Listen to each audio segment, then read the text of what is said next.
The day Pastor Mrs. Olamide pointed at me in front of the entire Christ Redemption Church and called me a homewrecker, I wanted the ground to open and swallow me whole. My sister, if you see the way 3,000 people turned to look at me that Sunday morning, their eyes filled with disgust and judgment. I nearly died of shame. But let me tell you something, that woman had no idea that the same God she was using to destroy my name was about to expose secrets that would shake that church to its foundations. Let me start from the beginning, so you'll understand how a simple church worker like me became the enemy of the most powerful woman in our congregation. My name is Chisholm, and I've been a member of Christ Redemption Church in Lekki, Lagos, for 5 years. I'm not from a rich family. My father was a retired teacher in Enugu, and I came to Lagos to hustle like every other Nigerian youth. I worked as a customer service officer in a small bank in Ikeja, nothing special, but I was managing. The church was my refuge. Every Sunday, I would dress in my best Ankara and take 2 buses from my one-room apartment in Suralere to worship in that big, beautiful church in Lekki. I didn't mind that I couldn't afford the expensive clothes and bags that other women wore. I came for God, not for fashion competition. That's where I met Brother Ton. Ton was the assistant youth pastor, tall, dark, with a smile that could light up a room. But more than his looks, it was his genuine love for God that drew me to him. He wasn't like those Lagos boys who only wanted to use you for their selfish reasons. Ton was different. He was purposeful, prayerful, and he treated me with respect. We courted for 2 years under the guidance of the church's marriage counseling unit. Everything was done properly, the Nigerian church way. Our courtship was announced to the congregation, we attended all the classes, we fasted and prayed together. Pastor Olamide and his wife, Pastor Mrs. Olamide, even prayed over our relationship and declared that it was ordained by God. Pastor Mrs. Olamide was like a queen in that church. The way she carried herself, you would think she was royalty. Every Sunday, she wore the latest lace and gaily, her makeup was always perfect, and she spoke with authority about women's matters and spiritual warfare. She was the head of the women's fellowship, the prayer warriors, and the marriage ministry. If Pastor Mrs. Olamide didn't approve of your relationship, forget it, that relationship was over. So when she blessed our union, I thought I had won a lottery. I didn't know I had just walked into a trap. Ton and I got married in a beautiful church wedding. I saved every kobo I earned for a year to contribute to the wedding, even though it wasn't close to what Ton's family spent. His family wasn't exactly rich, but they were comfortable. His father was a retired civil servant, and his mother sold fabrics in trade fair. After the wedding, we rented a small 2-bedroom flat in Oja. It wasn't Banana Island, but it was ours, and I was grateful. I was ready to be a good wife, a good church member, and build my home with the man I loved. But exactly 2 weeks after our wedding, Pastor Mrs. Olamide started calling. At first, it was innocent. Chisholm, how is married life treating you?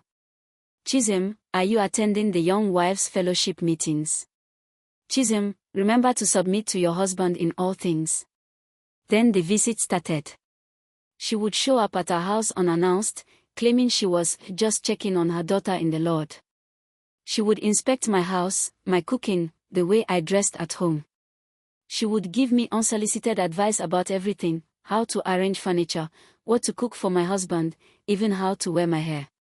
Chisholm, a good wife must always look beautiful for her husband.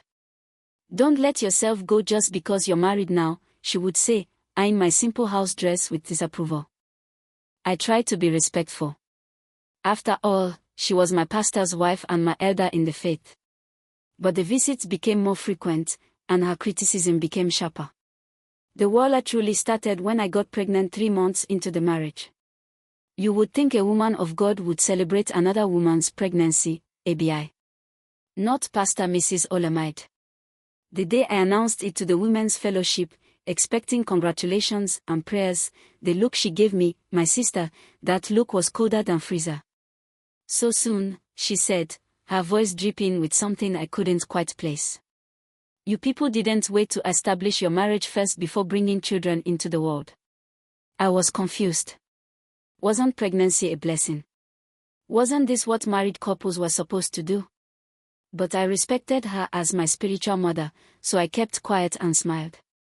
That's when the real attacks began. Pastor Mrs. Olamide started spreading subtle rumors about me in the church. Nothing direct, nothing you could confront her about, but enough to poison people's minds. Have you seen the way Chisholm dresses these days? That pregnancy is making her lose her sense of decency. I heard Chisholm doesn't respect her husband's family. That's what happens when you marry someone who is not on your level. Chisholm seems to be controlling Tond. She doesn't let him breathe. These modern women and their feminism. Women who used to greet me warmly started giving me fake smiles. Men started avoiding me like I had a disease. Even Tond noticed the change in how people treated us at church. Chisholm, what did you do to Mommy? He asked me one evening. In our church, everyone called Pastor Mrs. Olamide Mommy. I didn't do anything. I cried. I don't understand what I did wrong. But the worst was yet to come. I was 6 months pregnant when Pastor Mrs. Olamide called a special women's fellowship meeting. She said it was about maintaining holiness and integrity in marriage. Every married woman in the church was required to attend. I went, my stomach heavy with my child, expecting to receive prayers and encouragement. Instead, I received the shock of my life. There is a Jezebel among us, Pastor Mrs. Olamide declared, her voice booming through the church hall. A woman who has bewitched a man of God and trapped him with pregnancy. A woman who is using juju to control her husband and separate him from his destiny. My heart started pounding. I looked around, wondering who she was talking about. Then she pointed directly at me. Chisholm, stand up. The room fell silent. 300 women stared at me. Me. My voice was shaking. Mommy, I don't understand. Don't call me Mommy, she thundered. You trapped that innocent man with pregnancy. You used diabolical means to seduce him and now you're trying to isolate him from the church, from his spiritual family. That's not true. I was crying now, my hands protectively cradling my stomach. Tond and I courted properly. You blessed our marriage yourself. I blessed it because I didn't know your true nature. But God has revealed to me in prayer that you are not who you claim to be. You are a wolf in sheep's clothing. The women started murmuring. Some were looking at me with suspicion, others with pity. Mommy, please, I begged. Why are you doing this to me? What have I done to offend you? You want to know what you did? Her eyes were blazing with a rage that seemed too personal, too deep for just spiritual concern. You dared to. She stopped herself, breathing heavily. You need deliverance, she finally said. And until you receive it, you are suspended from all church activities. I left that meeting humiliated, confused, and heartbroken. As I stood outside the church, waiting for Tond to come pick me up, I cried until I had no more tears. What did I do to that woman? Why did she hate me so much? The following Sunday was even worse. Pastor Olamide himself addressed the issue from the pulpit. He didn't mention my name, but everyone knew who he was talking about. The Bible says we must mark those who cause division, he preached. We must separate ourselves from those who bring spiritual contamination into the house of God. After service, the church elders called Tond into a meeting. They told him that for the spiritual health of the church, he needed to handle his wife or step down from his position as assistant youth pastor. Tond came home that day looking defeated. Chisholm, what is going on? He asked, sitting heavily on our couch. Mommy said you've been disrespectful to her. She said you're trying to turn me against the church. She said my destiny is in danger because of you. Tond, I swear to God, I didn't do any of those things. I knelt before my husband, my pregnant belly making it difficult. You know me. Have I ever disrespected her? Have I ever tried to stop you from serving in church? He looked on. I don't know what to believe anymore, Chisholm. Why would Mommy lie? She's a woman of God. That was the beginning of the cracks in our marriage. For weeks, I prayed and fasted, asking God to reveal the truth. Why was this woman destroying my life? Why was she so determined to paint me as evil? Then, one afternoon, the answer walked into my small provision shop. Yes, I had opened a small shop to support my family during my pregnancy. Her name was Sister Bukola, and she was a former member of Christ Redemption Church. She had relocated to Abuja 2 years ago, but she was visiting Lagos and heard about what was happening to me. Chisholm, my dear, sit down. Let me tell you something that will shock you, she said, looking around to make sure no one was listening. What is it, Sister Bukola? Pastor Mrs. Olamide, she's not who you think she is. That woman has destroyed many marriages in that church, but nobody can speak because her husband is the senior pastor. My heart began to race. I don't understand. Sister Bukola leaned closer. Pastor Mrs. Olamide has a pattern. Whenever a young, beautiful woman marries a promising young man in the church, especially the pastors and leaders, she becomes obsessed with destroying that marriage. Do you know why? I shook my head, trembling. Because 25 years ago, Pastor Mrs. Olamide was pregnant for a man who abandoned her to marry another woman. That man was Ton's father. The shop spun around me. What? Yes. Ton is the son of the man who broke Pastor Mrs. Olamide's heart. When his father rejected her, she aborted the pregnancy and vowed that she would never let any woman be happy with that family line. She joined this church, married Pastor Olamide, and has been waiting.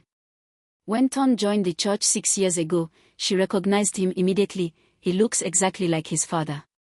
She's been monitoring him, waiting for him to fall in love, so she could destroy it. But she blessed our marriage. She blessed it so she could be close enough to destroy it from the inside. Chisholm, you are not her first victim. There were 3 other young wives before you. All of them ended up divorced, and they all left the church in shame. I couldn't breathe. The pieces were finally coming together. Sister Bukola, do you have proof? I have something better. I have the testimony of the other victims, and I have old love letters between Pastor Mrs. Olamide and Ton's father. She kept them all these years. It took me 2 weeks to gather all the evidence and the courage to act. I contacted the other women Sister Bukola mentioned, and they shared their heartbreaking stories, all similar to mine. Pastor Mrs. Olamide had systematically destroyed their marriages through lies, manipulation, and spiritual abuse. I also discovered something that made everything click into place. Pastor Mrs. Olamide had approached Ton's mother years ago, before Ton and I even met, demanding money as compensation for the abortion and the suffering she endured. Ton's mother, a God-fearing woman, had refused, saying it was too long ago and she had forgiven everyone from her husband's past. That refusal had sealed my fate before I even knew Ton. The confrontation happened on a Sunday morning. I didn't plan it that way, but sometimes, God has His own timing. I had asked for a meeting with the church elders, Pastor Olamide, and Pastor Mrs. Olamide. I told them I had evidence of wrongdoing that needed to be addressed. They agreed, probably expecting me to confess to the false accusations. Instead, I brought Sister Bukola, the 3 other women Pastor Mrs. Olamide had destroyed, and a folder full of evidence, the love letters, hospital records of the abortion, WhatsApp messages where she had coached people on what lies to spread about me, and recordings of her admitting her vendetta to one of her confidants who had secretly recorded her. Pastor Olamide's face went white as we presented everything. Pastor Mrs. Olamide tried to deny it at first, but when the recording played, her voice clearly saying, "I will make sure that girl suffers the way I suffered. She will lose everything, just like I did," she broke down. The church elders were shocked into silence. "Is this true?" Pastor Olamide asked his wife, his voice barely a whisper. She couldn't even look at him. That Sunday, Pastor Olamide called an emergency church meeting. Before 3,000 members, he apologized to me and confessed that his wife had been operating in bitterness and revenge for years. Pastor Mrs. Olamide was suspended from all church positions and ordered to undergo counseling and deliverance. The church compensated the other women she had destroyed, and several people who had believed her lies came to me asking for forgiveness. Today, 3 years later, I'm sitting in my new 3-bedroom apartment in Oja, watching my daughter play with her toys. Ton and I are stronger than ever. That trial revealed who he truly was, and after seeing all the evidence, he stood by me completely. We left Christ Redemption Church and joined a smaller, more genuine assembly where the leaders practice what they preach. I heard that Pastor Mrs. Olamide eventually confessed everything publicly and stepped down completely. Pastor Olamide is still trying to rebuild the church's reputation. As for me, I learned that not everyone who quotes the Bible is living it. I learned that bitterness can turn anyone, even a woman of God, into a monster. And I learned that when you're innocent and you hold on to faith, the same God they try to use against you will fight for you. My sister, let me tell you, when people use religion to destroy you, don't fight them with your own strength. Present your case to God and wait. The same Bible they misquote will expose them. And to any woman going through church wala, spiritual manipulation, or attacks from people in positions of power, document everything, find your weaknesses, and don't be afraid to speak your truth. Your silence is what gives them power. God is not wicked. He doesn't support the oppression of the innocent, even when that oppression is wearing a church uniform and carrying a Bible.